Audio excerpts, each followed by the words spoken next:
1 முதல் 5 degree Celsius வரையிலும் அதிகமாக பதிவாகக்கூடும். வெப்ப அலையை பொறுத்தவரையில் மே 6ஆம் தேதி வரை வட உள் தமிழக மாவட்டங்களில் ஓரிரு இடங்களில் வெப்ப அலை நிலவக்கூடும். கோடை மழை பொறுத்தவரையில் கடந்த 24 மணி நேரத்தில் கிருஷ்ணகிரி, தருமபுரி, வேலூர் உள்ளிட்ட மாவட்டங்களில் ஓரிரு இடங்களில் கோடை மழை பெய்துள்ளது. அடுத்து வரும் 5 தினங்களுக்கு உள் தமிழகம் மற்றும் மேற்கு தொடர்ச்சி மலையொட்டியுள்ள மாவட்டங்களில் ஓரிரு இடங்களில் இடியுடன் கூடிய கோடை மழை பெய்யக்கூடும். மேலும் மே 7ஆம் தேதி நீலகிரி, ஈரோடு, தருமபுரி, கிருஷ்ணகிரி, திருப்பத்தூர், வேலூர் மாவட்டங்களில் ஓரிரு இடங்களில் கனமழைக்கான வாய்ப்பு உள்ளது.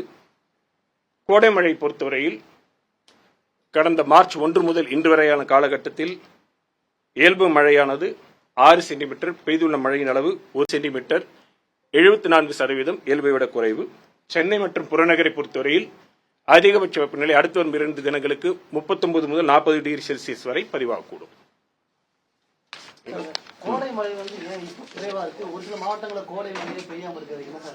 கோடை மழை பொறுத்த வரைக்கும் பருவமழை மாதிரி ஒரு பெரிய மழை இல்லை, அதனுடைய இயல்பு அளவே குறைவாக இருக்கும்.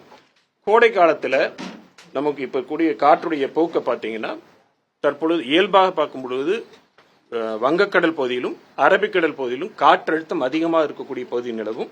இந்த 2 பகுதியிலிருந்து வீட்டக்கூடிய காற்றுடைய இரண்டும் சந்திக்கின்ற பகுதி விண்ட் டிஸ்கண்டினியூட்டி சொல்லுவாங்க. அது நடுவில் இன்டீரியர் போர்ஷன்ல போகும். அந்த பிராட் போர்ஷன்ல எந்த இடத்துல மாய்ஸ்சர் கன்வர்ஜென்ஸ், காற்றுடைய மிதப்புத்தன்மை, பயோயன்சி இதை பொறுத்து தான் இருக்கும். நேற்று பார்த்தீங்கன்னா இதுல மட்டும் உங்களுக்கு ஆலங்கட்டி மழை பெஞ்சிருந்தது.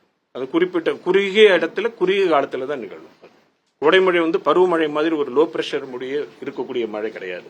ஏன்னா அது வெப்பம் அதிகமாக இருக்கக்கூடிய காலகட்டத்தில் ஸ்டெபிலிட்டி பொறுத்து இருக்கு, மாய்ஸ்சர் கன்வர்ஜென்ஸ் பொறுத்து இருக்கு. இதெல்லாம் பொறுத்து பகல் நேரத்துக்கு மேல கன்வர்ஜென்ஸ் உருவாகி கன்வெக்ஷன் டெவலப் ஆகி அப்படிதான் செல்ஸ் ஃபார்ம் ஆகும். அதனால அது அப்படி இருக்கக்கூடிய சூழ்நிலை பார்க்கணும். தற்போதைய நிலை வரைக்கும் வாய்ப்பு இல்லை. அதான் கோடை மழை தான். அது கோடை மழைக்கு தான் இதுதான் சொல்றோம். விண்ட் டிஸ்கண்டினியூட்டி லைன் இன்டீரியரா போகுது. மேற்கு திசை வடக்கு திசை காற்று உள்பகுதியிலும், தெற்கு திசை மற்றும் கிழக்கு திசை காற்று சந்திக்கின்ற பகுதி இன்டீரியர் தமிழ்நாட்டில் போகும். அதுல மத்தியானத்துக்கு மேல செல்ஸ் ஃபார்ம் ஆகும், தண்டர்ஸ்டார்ம் செல்ஸ் ஃபார்ம் ஆகி டெவலப் ஆகி நகர்ந்து மழை கிடைச்சாதான்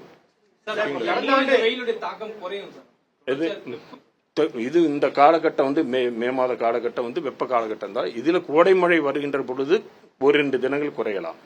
மற்றபடி பொதுவாகவே இது இந்த வெயில் காலகட்டம் தான்.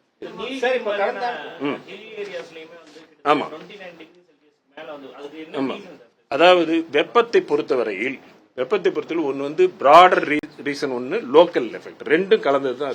ரெண்டும் ரீசன் இருக்கும். இது ஒரு குறிப்பிட்ட காரணத்தால வெப்ப இது கிடையாது. இப்ப எல்னினோ இருக்கக்கூடிய ஒரு காலகட்டம், எல்னினோ முடிஞ்சு போகின்ற காலகட்டத்தில் இயல்பாக நம்மளுடைய வட இந்திய பகுதிகளில் நம்ம குறிப்பா சென்ட்ரல் இந்தியால எல்லாம் பாத்தீங்கன்னா சப்சிடன்ஸ் அதிகமா இருக்கக்கூடிய காலகட்டம், அது ஒன்று இருக்கக்கூடியது. அதை தவிர்த்து கோடை மழை குறைவா இருக்கின்ற போது சாயில் மாய்ஸ்சர்ஸ் கம்மியா இருக்கும். சாயில் மாய்ஸ்சர் ட்ரையா பார்க்கணும், 73% இயல்போட குறைவு. சாயில் மாய்ஸ்சர் கம்மியா இருக்கும்போது டைரக்டா சூரிய வெளிச்சம் உள்ள விழுகுது, மேகக்கூட்டங்கள் இல்லாத சூழ்நிலை. பிறகு சுற்றுப்புற சூழ்நிலையிலும் அந்த இடத்துல இருக்கக்கூடிய சுற்றுப்புற சூழ்நிலை இதெல்லாம் கலந்துதான் மண்ணுடைய தன்மை மாறுபடுது. கரூர்ல இருக்கிற மண் மாதிரி மதுரையில் இருக்கிற மண் மாதிரி இருக்காது. ஸோ மண்ணுடைய தன்மை மாறுபடும்.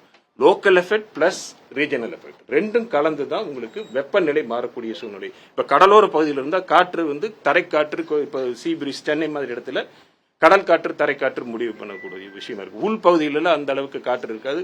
காற்றில் ஈரப்பதம் உள்ள எதர் அட்வெக்ஷன் ஃப்ரம் தி பே சைட்ல இருந்தோ இல்ல அரேபியன் சீ சைட்ல இருந்தோ போகணும். அப்படி இருக்கின்ற காலகட்டத்தில் தான் இதுவாகக்கூடிய இல்ல மேல் பகுதியிலிருந்து நிலைத்தன்மை மாறுகின்ற பொழுது பயோஎன்சி மாறும் பொழுது வரும்.